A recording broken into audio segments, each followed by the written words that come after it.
Hi hello ಎಲ್ಲರಿಗೂ ನಮಸ್ಕಾರ. ಸುದ್ದಿ ಸಾಗರಿ ಚಾನಲ್ಗೆ ಸ್ವಾಗತ.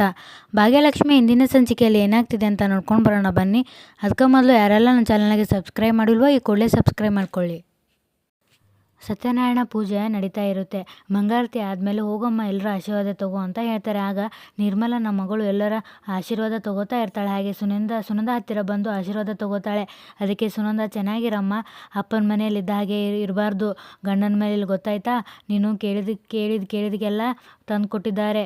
ನಾನಂತೂ ನಿರ್ಮಲೆಗೆ 1000 ಸಲ ಹೇಳಿದೆ, ಕೇಳಿದ್ನೆಲ್ಲ ಕೊಡಿಸ್ಬೇಡ್ವೆ ಅಂತ. ಆದರೆ ಅವಳು ಏನೂ ಕೇಳ್ತಿರ್ಲಿಲ್ಲ, ಎಲ್ಲ ಕೊಡಿಸ್ತಿದ್ಲು. ನಿನಗೆ ಅದು ಎಲ್ಲ ಅಭ್ಯಾಸ ಆಗೋಗಿದೆ, ಇನ್ನು ಮುಂದೆ ಆದರೂ ಅದನ್ನೆಲ್ಲ ಬಿಟ್ಟು ಬದುಕು ಅಂತ ಹೇಳ್ತಾಳೆ. ಅದಕ್ಕೆ ನಿರ್ಮಲೆಗೆ ಕೋಪ ಬಂದು, ಸುನಂದಕ್ಕ, ಏನು ಮಾಡ್ತಾ ಇದೀಯ ನೀನು?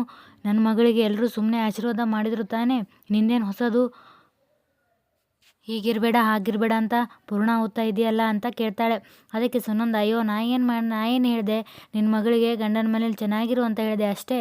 ಅದಕ್ಕೆ ನಿರ್ಮಲ, ಮೊದಲು ಅದನ್ನು ನಿನ್ನ ಮಗಳಿಗೆ ಹೇಳ್ಕೊಡು, ಊರವರಿಗೆಲ್ಲ ಆಮೇಲೆ ಹೇಳುವಂತೆ. ನಿನ್ನ ತಟ್ಟೆಯಲ್ಲಿ ಹೆಗ್ಗಣ ಬಿದ್ದಿದೆ, ಬೇರೆಯವ್ರ ತಟ್ಟೆಯಲ್ಲಿ ನೊಣ ಹುಡುಕ್ತಾ ಇದೆಯಾ ಅಂತ ನಿರ್ಮಲ ಕೇಳ್ತಾಳೆ. ಅದಕ್ಕೆ ಸುನಂದ, ನಿರ್ಮಲ, ನಾನೇನು ನಿನ್ನ ಮಗಳಿಗೆ ಕೆಟ್ಟ ಬುದ್ಧಿ ಹೇಳ್ಕೊಡ್ತಾ ಇದ್ದೀನಿ ಅನ್ನೋ ಹಾಗೆ ಮಾತಾಡ್ತಾ ಇದೆಯಲ್ಲ, ಒಳ್ಳೆಯದನ್ನೇ ಹೇಳ್ಕೊಟ್ರೆ ಅಂತ ಕೇಳ್ತಾಳೆ. ಅದಕ್ಕೆ ನಿರ್ಮಲ, ಓ ಇವಾಗ ನೆನಪಾಯ್ತಾ ನಿನಗೆ? ನಿನ್ನ ಮಗಳ ಜೀವನ ಹಾಳಾದಾಗ ನೆನಪಾಗಿಲ್ವಾ? ನಿನ್ನ ಮಗಳು ಗಂಡನ ಬಿಟ್ಟು ಕತ್ತಿಗೆ ತಾಳಿ ಇಲ್ಲದೆ ಊರೆಲ್ಲ ಓಡಾಡ್ತಾ ಇದ್ದಾಳೆ, ಅದು ಕಾಣಿಸಲ್ವಾ ನಿಂಗೆ?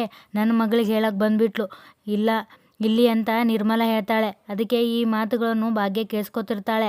ಆಗ ಸುನಂದ, ನಿರ್ಮಲ, ನನ್ನ ಮಗಳು ನನಗೂ ಮಗಳಿದ್ದಾಗೆ ಅಂತಾಳೆ. ಆಗ ನಿರ್ಮಲ, ಮಗಳು ಅಮ್ಮ ಅವರು ನನ್ನ ಒಳ್ಳೆಯದಕ್ಕೆ ಹೇಳ್ತಿರೋದು, ಯಾಕೆ ಕೋಪ ಮಾಡ್ಕೋತೀಯ ಅಂತ ಕೇಳ್ತಾಳೆ. ಅದಕ್ಕೆ ನಿರ್ಮಲ, ನೀ ಸುಮ್ಮನೆ ಇರು, ನಿನಗೆ ಗೊತ್ತಾಗಲ್ಲ ಅಂತ ಹೇಳ್ತಾಳೆ.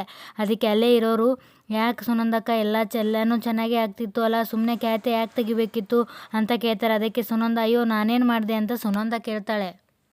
ಅಲ್ಲ, ಹಾಗೆಲ್ಲ ಹೇಳೋದು ಬೇಕಿತ್ತಾ? ಸುಮ್ಮನೆ ಇದ್ದಿದ್ರೆ ಎಲ್ಲ ಸರಿ ಹೋಗ್ತಾ ಇತ್ತು. ಸುಮ್ಮನೆ ಮಾತಾಡಬೇಕು ಅಂತ ಮಾತಾಡಬಾರ್ದು ಅಲ್ಲ ಸುನಂದಕ್ಕ. ಇವಾಗ ನಾವೊಂದು ಹೇಳ ನಿನಗೆ, ನಿನ್ನ ಒಬ್ಬಳು ಮಗಳು ಗಂಡ ಬಿಟ್ಟು ಬಂದಿದ್ದಾನೆ, ಇನ್ನೊಬ್ಬಳು ಮಗಳ ಕತೆ ಏನು? ಅಕ್ಕನೇ ಹೀಗೆ, ತಂಗಿನ ಹೇಗೆ ಅಂತ ಯಾರು ಮದುವೆ ಆಗ್ತಾರೆ ಅಂತ ಕೇಳ್ತಾರೆ. ಆಗ ಭಾಗ್ಯ ಅಲ್ಲಿಗೆ ಬಂದು, ನೋಡು ನಿಶಿ, ಮದುವೆ ಆದಮೇಲೆ ನಿನ್ನ ಜೀವನ ತುಂಬಾ ಚೆನ್ನಾಗಿರಲಿ ಅಂತ ನಾನು ಹಾರೈಸ್ತೀನಿ. ತುಂಬಾ ಖುಷಿಯಾಗಿ ಜೀವನ ಮಾಡು. ಯಾವತ್ತಿಗೂ ನೀನು ಹೋಗ್ತಿರೋದು ಪರವಾಗಿರು. ಆದರೆ ಅಪ್ಪಿತಪ್ಪಿ ಏನಾದರೂ ನಿನ್ನ ಜೀವನದಲ್ಲಿ ನಂತರ ಪರಿಸ್ಥಿತಿ ಬಂದರೆ ಇಲ್ಲಿದ್ದಾರಲ್ಲ, ಇವ್ರು ಯಾರ ಮಾತನ್ನು ಕೇಳಬೇಡ, ನಿನಗೇನು ಬೇಕೋ ಅದನ್ನೇ ನಿರ್ಧಾರ ತಗೋ ಅಂತ ಭಾಗ್ಯ ಹೇಳ್ತಾಳೆ. ಆಗ ಎಲ್ಲರೂ ಅವಳ ಬಗ್ಗೆ ಮಾತಾಡ್ತಿರ್ತಾರೆ. ಈ ಕಡೆ ಶ್ರೇಷ್ಠ ತಾಂಡವ್, ನೀನು ಕನ್ನಿಕಾಗೆ ಅವಳ ಎಬಿಲಿಟಿ ಬಗ್ಗೆ ಹೇಳೋದಕ್ಕೆ ಹೇಗೆ ರಿಯಾಕ್ಟ್ ಮಾಡಿದ್ಲು ನೋಡ್ದಾ ಅಂತ ಕೇಳ್ತಾಳೆ. ಅದಕ್ಕೆ ತಾಂಡವ್, ಅವಳು ಹೇಗಾದರೂ ರಿಯಾಕ್ಟ್ ಮಾಡಲಿ, ಒಟ್ಟಿನಲ್ಲಿ ಕೆಲಸ ಆದರೆ ಸಾಕು ಅಷ್ಟೇ. ಅದಕ್ಕೆ ಶ್ರೇಷ್ಠ, ಆಗುತ್ತೆ ಕಣೋ, ಪಕ್ಕಾ ಆಗುತ್ತೆ. ಕನ್ನಿಕಾ ಎಲ್ಲನೂ ಈಗೋಗೆ ತೊಗೊಂಡಿದ್ದಾಳೆ, ಹಾಗಾಗಿ ಕೆಲಸ ಪಕ್ಕಾ ಆಗುತ್ತೆ. ಭಾಗ್ಯನ ಬಿಸ್ನೆಸ್ ಕತೆ ಮುಗೀತು, ಅವಳು ಏನಾದರೂ ಮಾಡೇ ಮಾಡ್ತಾಳೆ ಅಂತ.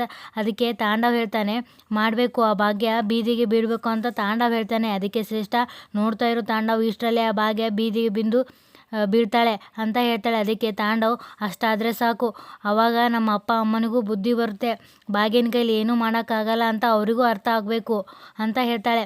ಶ್ರೇಷ್ಠ, ತಿಂಡಿಗೆ ಏನು ಮಾಡಿದ್ಯಾ ಅಂತ ಕೇಳ್ತಾನೆ. ಅದಕ್ಕೆ ಶ್ರೇಷ್ಠ, ಒಳ್ಳೆ ರೆಸ್ಟೋರೆಂಟಿಂದ ಫುಡ್ ಆರ್ಡ್ರ್ ಮಾಡಿದ್ದೀನಿ ಅಂತ ಹೇಳ್ತಾಳೆ. ಅದಕ್ಕೆ ತಾಂಡವ್, ಮತ್ತೆ ಆರ್ಡ್ರಾ?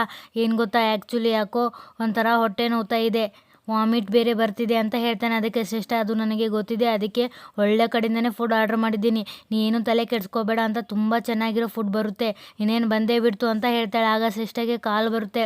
ಸರ್ ಬಂದ್ರಾ ಅಂತ ಅಡ್ರೆಸ್ ಹೇಳ್ತಾಳೆ. ಈ ಕಡೆ ಭಾಗ್ಯ ಏನೋ ಮಾಡ್ತಾ ಇದೆಯಾ ಅಂತ ನಿರ್ಮಲ ಕೇಳ್ತಾಳೆ. ಆಗ ಭಾಗ್ಯ, ನಾನು ಸರಿಯಾಗೇ ಮಾಡ್ತಾ ಇದ್ದೀನಿ, ನಾ ಏನಾದರೂ ತಪ್ಪು ಮಾಡ್ತಾ ಇದ್ದೀನಿ ಅಂತ ಅನಿಸಿದರೆ ದಯವಿಟ್ಟು ಕ್ಷಮಿಸ್ಬಿಡಿ. ಹೆಣ್ಮಕ್ಳು ಎಲ್ಲವನ್ನು ತುಂಬಾ ಹೊಂದ್ಕೊಂಡು ಹೋಗ್ತಿರ್ತಾಳೆ, ಎಲ್ಲಿವರೆಗೂ ಅಂದರೆ ತನ್ನನ್ನು ತಾನೇ ಮರೆಯೋವರೆಗೂ. ಆದರೆ ಅದು ಇವಳ ಜೀವನದಲ್ಲಿ ಆಗೋದು ಬೇಡ. ನಾವು ಮೊದಲು ನಮಗಾಗಿ ಬದುಕೋದನ್ನು ಕಲಿಬೇಕು, ಮಿಕ್ಕಿದ್ದೆಲ್ಲ ಆಮೇಲೆ ಅಂತ ಭಾಗ್ಯ ಹೇಳ್ತಾಳೆ. ಅದಕ್ಕೆ ನಿರ್ಮಲ, ಭಾಗ್ಯ, ನಿನ್ನ ಜೀವನ ಹಾಳಾಯಿತು ಅಂತ ಈಗ ನನ್ನ ಮಗಳ ಜೀವನ ಹಾಳು ಮಾಡೋಕ್ಕೆ ಹೊರಟಿದ್ಯಾ ಅಂತ ಕೇಳ್ತಾಳೆ. ಅದಕ್ಕೆ ಭಾಗ್ಯ, ನನ್ನ ತಾಳಿ ತೆಗೆದ ಮೇಲೆ ಅಥವಾ ನನ್ನ ಗಂಡನಿಂದ ದೂರ ಆದಮೇಲೆ ನನ್ನ ಜೀವನ ಹಾಳಾಗಿದೆ ಅಂತ ನೀವೆಲ್ಲರೂ ಅಂದ್ಕೊಂಡಿದ್ದೀರಾ, ಆದರೆ ಅದು ತಪ್ಪು. ಹಾಗೆ ನೋಡೋಕೆ ಹೋದರೆ ನಾನು ಈಗಲೇ ತುಂಬಾ ನೆಮ್ಮದಿಯಾಗಿದ್ದೀನಿ. ನಿಶಿ, ನಾ ಹೇಳೋದನ್ನೆಲ್ಲ ನೆನ್ಪಿಟ್ಕೋ, ನಿನ್ನ ಜೀವನ ತುಂಬ ಚೆನ್ನಾಗಿರಲಿ, ಒಳ್ಳೆಯದಾಗಲಿ. ನಿರ್ಮಲನ ಏನೇನು ಬೇಕು ಎಲ್ಲ ತಯಾರಾಗಿದೆ, ನಡಿಯಮ್ಮ ಹೋಗೋಣ ಅಂತ ಹೊರಗೆ ಹೋಗ್ತಾಳೆ. ಆಗ ಸುನಂದ, ಭಾಗ್ಯ ನಿಂತ್ಕೊಳ್ಳೆ, ಅಲ್ಲ ಕಣೆ, ಅವ್ರ ಹತ್ರ ಹಾಗೆಲ್ಲ ಮಾತಾಡೋದು ಬೇಕಿತ್ತಾ ನಿನಗೆ? ಅಷ್ಟು ಜನರ ಮುಂದೆ ಗಂಡನ ಬಿಟ್ಟು ಚೆನ್ನಾಗಿ ನೆಮ್ಮದಿಯಾಗಿ ಬದುಕ್ತಾ ಇದ್ದೀನಿ ಅಂತ ಹೇಳಿ ಬಂದೆ ಅಲ್ಲ, ಏನು ಹೇಳಬೇಕು ನಿನಗೆ ಅಂತ ಕೇಳ್ತಾಳೆ. ಅದಕ್ಕೆ ಭಾಗ್ಯ, ಅಮ್ಮ ಅಷ್ಟಕ್ಕೂ ನಾ ಏನು ಸುಳ್ಳು ಹೇಳಿಲ್ಲ ಅಲ್ವಾ, ಇರೋ ಸತ್ಯನೇ ಹೇಳಿದ್ದೀನಿ ಅಂತ ಹೇಳ್ತಾಳೆ. ಅದಕ್ಕೆ ಸುನಂದ, ನೀನು ಏನೋ ಹೇಳಿಬಿಡ್ತೀಯ ಸತ್ಯ ಸುಳ್ಳು ಅಂತ, ಆದರೆ ಅದನ್ನು ಅನುಭವಿಸೋರು ಬೇರೆಯವರು ತಾನೇ ಅಂತ ಕೇಳ್ತಾಳೆ. ಅದಕ್ಕೆ ಭಾಗ್ಯ, ಈಗ ನನ್ನಿಂದ ಯಾರು ಅನುಭವಿಸಿದ್ದಾರೆ ಅಂತ ಕೇಳ್ತಾಳೆ. ಅದಕ್ಕೆ ಸುನಂದ, ಒಳಗಡೆ ಹೇಳಿದ್ದು ಕೇಳಿಸಿಲ್ವಾ ನಿನಗೆ, ಅದೆಲ್ಲ ಯಾಕಾಯಿತು ಹೇಳು, ನೀನು ಅಳಿಯಂದ್ರ ಬಿಟ್ಟು ಏನೋ ದೊಡ್ಡದಾಗಿ ಸಾಧನೆ ಮಾಡ್ತೀಯ ಅಂತ ಹೇಳ್ತಾ ಇದೆಯಲ್ಲ, ಅದಕ್ಕೆ ನೋಡು ನಿನ್ನಿಂದ ಏನಾದರೂ ಪೂಜೆಗೆ ತೊಂದರೆ ಆದರೆ ಅಂತ ಹೇಳ್ತಿರ್ತಾಳೆ. ಆಗ ಭಾಗ್ಯ, ಸಾಕು ನಿಲ್ಸಮ್ಮ, ಎಲ್ಲದಕ್ಕೂ ನಾನೇ ಕಾರಣ ಅನ್ನೋ ಥರ ಮಾತಾಡಬೇಡ, ಪೂಜೆನ ವಿಷಯದಲ್ಲಿ ಅವರುಗಳು ಹೇಳಿರೋ ಥರ ಏನೂ ಆಗಲ್ಲ ಅಂತಾಳೆ.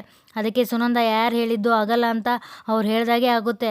ಅಕ್ಕ ಗಂಡನ ಬಿಟ್ಟು ತಾಳಿ ಎಲ್ಲ ತೆಗೆದು ಬದುಕ್ತಾ ಇದ್ದಾಳೆ, ಇನ್ನು ತಂಗಿ ಆದವಳು ಇನ್ನೇನೇನು ಮಾಡ್ತಾಳೋ ಅನ್ನೋ ಕಳಂಕನ ಎಷ್ಟು ಕಳಿಬೇಕು ಏನು ಅಂತ ಕೇಳ್ತಾಳೆ. ಅದಕ್ಕೆ ಭಾಗ್ಯ, ಆ ಥರ ಏನೂ ಆಗಲ್ಲ ಅಮ್ಮ, ಇಷ್ಟು ದಿನ ಪೂಜಾನ ಜವಾಬ್ದಾರಿ ತೊಗೊಂಡಿರೋ ನನಗೆ ಇನ್ನು ಮುಂದೆ ಕೂಡ ಜವಾಬ್ದಾರಿ ತೊಗೊಳಕ್ಕೆ ಬರುತ್ತೆ. ಪೂಜಾನ ಮದುವೆ ವಿಷಯದಲ್ಲಿ ನಾನೇ ಮುಂದೆ ನಿಂತು ಎಲ್ಲ ನಿರ್ಧಾರಗಳನ್ನು ತಗೋತೀನಿ, ಅವಳು ತುಂಬಾ ಚೆನ್ನಾಗಿ ಬದುಕೋ ಥರ ನಾನು ಮಾಡ್ತೀನಿ ಅಂತ ಭಾಗ್ಯ ಹೇಳ್ತಾಳೆ. ಅದಕ್ಕೆ ಸುನಂದ, ಹಾಗಂತ ನನಗೆ ಮಾತು ಕೊಡು ಅಂತಾಳೆ. ಅದಕ್ಕೆ ಭಾಗ್ಯ, ಮಾತು ಕೊಡ್ತೀನಿ ಅಮ್ಮ, ಪೂಜಾನ ವಿಷಯದಲ್ಲಿ ಎಲ್ಲ ಜವಾಬ್ದಾರಿ ಈ ಭಾಗ್ಯ ತೊಗೊಂಡು ಎಲ್ಲನೂ ನಿಭಾಯಿಸ್ತಾಳೆ ಸರಿನಾ ಅಂತ ಹೇಳ್ತಾಳೆ. ಈ ಕಡೆ ಪೂಜಾ ಸುಂದ್ರಿಗೆ ಕಾಲ್ ಮಾಡಿ ನಮ್ಮ ಬಾಸ್ ಯಾರು ಅಂತ ಮತ್ತು ಕಾಲೇಜಿನಲ್ಲಿ ಆಗಿದ್ದ ವಿಷಯ ಎಲ್ಲ ಹೇಳ್ತಾಳೆ. ಅವನಿಗೆ ಸರಿಯಾಗಿ ಪಾಠ ಕಲಿಸಿ ನೋಡ್ತಿರು ಅಂತ ಹಿಂದೆ ತಿರುಗಿ ನೋಡಿದ್ರೆ ಕಿಶನ್ ನಿಂತ್ಕೊಂಡಿರ್ತಾನೆ. ಸುಂದ್ರಿ ಆಮೇಲೆ ಕಾಲ್ ಮಾಡ್ತೀನಿ ಅಂತ ಕಾಲ್ ಕಟ್ ಮಾಡ್ತಾಳೆ. ಏನೇ ಕೆಲಸ ಮಾಡೋದು ಬಿಟ್ಟು ಫೋನಲ್ಲಿ ಹರಟೆ ಹೊಡ್ತಿದ್ಯಾ ಅಂತ ಕಿಶನ್ ಕೇಳ್ತಾನೆ. ಅದಕ್ಕೆ ಪೂಜಾ, ಅದು ಕೆಲಸ ಏನೂ ಇರಲಿಲ್ಲ, ಅದಕ್ಕೆ ಫೋನಲ್ಲಿ ಮಾತಾಡ್ತಾ ಇದ್ದೆ ಅಂತ ಹೇಳ್ತಾಳೆ. ಅದಕ್ಕೆ ಕಿಶನ್, ಏನು ಕೆಲಸ ಇರಲಿಲ್ವಾ, ಯಾರ ಹತ್ರ ಹೇಳ್ತಾ ಇದೀಯಾ ಅಂತ ಕೇಳ್ತಾನೆ. ಅದಕ್ಕೆ ಪೂಜಾ, ಇಲ್ಲಿ ಒಬ್ಬ ಡಬ್ಬಾ ಬಾಸ್ ಇದ್ದಾನಲ್ಲ ಕಿಶನ್ ಅಂತ, ಅವನ ಹತ್ರ ಹೇಳ್ತಾ ಇದ್ದೀನಿ ಅಂತಾಳೆ. ಅದಕ್ಕೆ ಕಿಶನ್, ನೋಡು ನನಗೆ ಕೋಪ ತರಿಸ್ಬೇಡ, ಸರಿ ಇರಲ್ಲ ಅಂತ ಹೇಳ್ತಾನೆ. ಅದಕ್ಕೆ ಪೂಜಾ, ನಾ ಎಲ್ಲಿ ಕೋಪ ತರಿಸ್ತಾ ಇದ್ದೀನಿ ಅಂತ ಕೇಳ್ತಾಳೆ. ಅದಕ್ಕೆ ಕಿಶನ್, ಕೆಲಸ ಇಲ್ಲ ಅಂತ ಇಷ್ಟೊಂದು ಮಾತಾಡ್ತಾ ಇದೆಯಲ್ಲ, ಸರಿ ನಾನು ನಿನಗೆ ಕೆಲಸ ಕೊಡ್ತೀನಿ ಬಾ ಅಂತಾನೆ. ಅದಕ್ಕೆ ಪೂಜಾ, ಹೇಳಿ ಕಿಶನ್ ಅವರೇ, ಇದು ಏನು ಮಾಡಬೇಕು ಅಂತ ಹೇಳಿ ಅಂತಾಳೆ. ಅದಕ್ಕೆ ಕಿಶನ್, ಬಾ ದಾರಿಗೆ, ಎಲ್ಲಿ ನಿನ್ನ ಫೋನ್ ತೆಗಿ, ನಾ ಹೇಳೋದನ್ನು ಆರ್ಡ್ರ್ ಮಾಡು ಅಂತಾನೆ. ಅದಕ್ಕೆ ಪೂಜಾ, ಅಲ್ಲ ಲಿಸ್ಟ್ ಮಾಡಿ ಆರ್ಡ್ರ್ ಮಾಡಬೇಕಾ, ಹಾಗೆ ಮಾಡಿದರೆ ಆಗಲ್ವಾ ಅಂತ ಕೇಳ್ತಾನೆ. ಆಗ ಕಿಶನ್, ಸುಮ್ಮನೆ ಕೋಪ ಬರೆಸ್ಬೇಡ, ಸುಮ್ಮನೆ ಹೇಳೋದನ್ನು ಮಾಡು ಅಷ್ಟೇ ಅಂತೇಳಿ ಪಿಜ್ಜಾ ಬರ್ಗರ್ ಇದು ಎಲ್ಲ ಆರ್ಡ್ರ್ ಮಾಡು ಅಂತ ಹೇಳ್ತಾನೆ. ಅದಕ್ಕೆ ಪೂಜಾ, ಅಲ್ಲ ಎಲ್ಲರೂ ಜಿಮ್ ಮಾಡಿ ಕೆಲವರು ಬರ್ನ್ ಮಾಡೋಕ್ಕೆ ಅಂತ ಇಲ್ಲಿಗೆ ಬರ್ತಾರೆ, ನೀನು ಓನರ್ ಆಗಿ ಇದನ್ನೆಲ್ಲ ತಿಂತೀಯ ಅಂತ ಕೇಳ್ತಾಳೆ. ಅದಕ್ಕೆ ಕಿಶನ್, ಅದು ಎಲ್ಲ ನಿನಗೆ ಬೇಡದೇ ಇರೋ ವಿಷಯ, ನಾನು ಹೇಳಿದಷ್ಟು ಮಾಡು, ನಾನು ಬಾಸ್, ನೀನು ಜಸ್ಟ್ ಎಂಪ್ಲಾಯಿ ಅಷ್ಟೇ, ನಾನು ಏನು ಕೆಲಸ ಹೇಳ್ತೀನೋ ಅದನ್ನು ಮಾಡೋದನ್ನು ಕಲಿ, ಅದು ಬಿಟ್ಟು ಪ್ರಶ್ನೆ ಮಾಡೋದೆಲ್ಲ ಇಟ್ಕೋಬೇಡ ಅಂತ ಹೇಳ್ತಾನೆ. ಈ ಕಡೆ ತಾಂಡವ್ ಏನು ಬೇಕಾದರೂ ಸಹಿಸ್ಕೋಬೋದು, ಆದರೆ ಈ ಹೊಟ್ಟೆ ನೋವು ಮಾತ್ರ ಸಹಿಸ್ಕೊಳ್ಳೋಕ್ಕೆ ಆಗಲ್ಲ, ಏನೂ ತಿನ್ನೋಕ್ಕಾಗ್ತಿಲ್ಲ, ಯಾವ ಫುಡ್ಡೂ ತಿನ್ನೋಕ್ಕಾಗ್ತಿಲ್ಲ ಅಂತ ಹೇಳ್ತಾನೆ. ಅದಕ್ಕೆ ಶ್ರೇಷ್ಠ, ಯು ಡೋಂಟ್ ವರಿ, ಈ ಫುಡ್ಡು ನಿನಗೆ ಸರಿ ಹೋಗುತ್ತೆ, ಇಷ್ಟನೂ ಆಗುತ್ತೆ ಅಂತ ಊಟಕ್ಕೆ ಬಡಿಸ್ತಾಳೆ. ಒಂದು ತುತ್ತು ತಿನ್ನೋದ್ರಲ್ಲಿ ವಾಂತಿ ಮಾಡ್ಕೋತಾನೆ. ನಿನ್ನೆಯಿಂದ ಏನೂ ತಿಂದಿಲ್ಲ, ಯಾಕೋ ತುಂಬಾ ವಾಮಿಟ್ ಆಗ್ತಿದೆ, ಬಾ ಡಾಕ್ಟ್ರ್ ಹತ್ರ ಹೋಗೋಣ ಅಂತ ಹೋಗ್ತಾರೆ. ಈ ಕಡೆ ಕಿಶನ್ ಸ್ಟೈಲಾಗಿ ಜಿಮ್ಮಲ್ಲಿ ಎಲ್ರಿಗೂ ಹೇಳ್ಕೊಡ್ತಾ ಇರ್ತಾರೆ. ಅಲ್ಲಿಗೆ ಪೂಜಾ ಬಂದು ನಮಸ್ಕಾರ ಬಾಸ್ ಅಂತಾಳೆ. ಅದಕ್ಕೆ ಕಿಶನ್, ಏನು ವಿಷಯ ಅಂತ ಕೇಳ್ತಾನೆ. ಅದಕ್ಕೆ ಪೂಜಾ, ಏನಿಲ್ಲ, ಸುಮ್ಮನೆ ನಿಮ್ಮನ್ನ ನೋಡಿದೆ ಅಲ್ವಾ, ನಮಸ್ಕಾರ ಅಂತ ಹೇಳೋಣ ಅಂತ ಬಂದೆ ಅಂತಾಳೆ. ಪೂಜಾ, ಸುಮ್ಮನೆ ಸಿಟ್ಟು ತರಿಸ್ಬೇಡ, ಹೋಗು ಅಂತಾನೆ. ಈ ಕಡೆ ಕುಸುಮ, ಬೇಗ ಬಾ ಡಾಕ್ಟ್ರ್ ಹತ್ರ ಹೋಗೋಣ ಅಂತ ಧರ್ಮ ಹೇಳ್ತಿರ್ತಾನೆ. ಅದಕ್ಕೆ ಕುಸುಮ ಬಂದೆ ಅಂತ ಬರ್ತಾಳೆ. ಆಗ ಅಲ್ಲಿಗೆ ಭಾಗ್ಯ ಮತ್ತು ಸುನಂದ ಬರ್ತಾರೆ.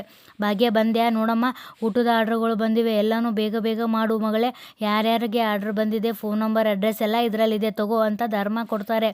ಭಾಗ್ಯ, ನಿಮ್ಮ ಮಾವನವ್ರು ಮಾತ್ರ ಖಾಲಿಯಾಗಿದೆ, ಹಾಗೆ ಒಂದು ಚೆಕಪ್ ಇದೆ, ಡಾಕ್ಟ್ರ್ ಹತ್ರ ಹೋಗಿ ಬರ್ತೀವಿ ಅಂತ ಕುಸುಮ ಹೇಳ್ತಾಳೆ. ಅದಕ್ಕೆ ಭಾಗ್ಯ, ಸರಿ ಅತ್ತೆ, ಹುಷಾರಾಗಿ ಹೋಗಿ ಬನ್ನಿ ಅಂತ ಹೇಳ್ತಾಳೆ.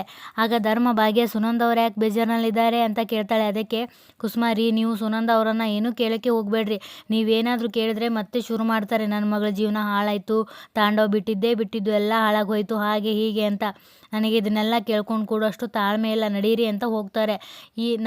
ಹೋಗಿ ನಿಮಗೆ ನಾ ಏನೇ ಮಾಡಿ ಮಾತಾಡಿದ್ರು ತಮಾಷೆ ಅನಿಸುತ್ತೆ ಅಲ್ವಾ ಅಂತ ಕೂಗ್ತಾಳೆ. ಆಗ ಭಾಗ್ಯ, ಅಮ್ಮ ಮತ್ತೆ ಅದನ್ನೇ ಶುರು ಮಾಡ್ಕೋಬೇಡ ಅಂತಾಳೆ. ಅದಕ್ಕೆ ಸುನಂದ, ಹೌದು ಕಣೆ, ನಾ ಹೇಳ್ತೀನಿ, ಏನಿವಾಗ ಅಂತ ಕೇಳ್ತಾಳೆ. ಅದಕ್ಕೆ ಭಾಗ್ಯ, ಅಮ್ಮ ಮತ್ತೆ ಇದನ್ನೇ ಕೇಳ್ತಾ ಕೊಡೋಕ್ಕೆ ನನಗೂ ಟೈಮ್ ಇಲ್ಲ, ನನಗೂ ಕೆಲಸ ಇದೆ ಅಂತಾಳೆ.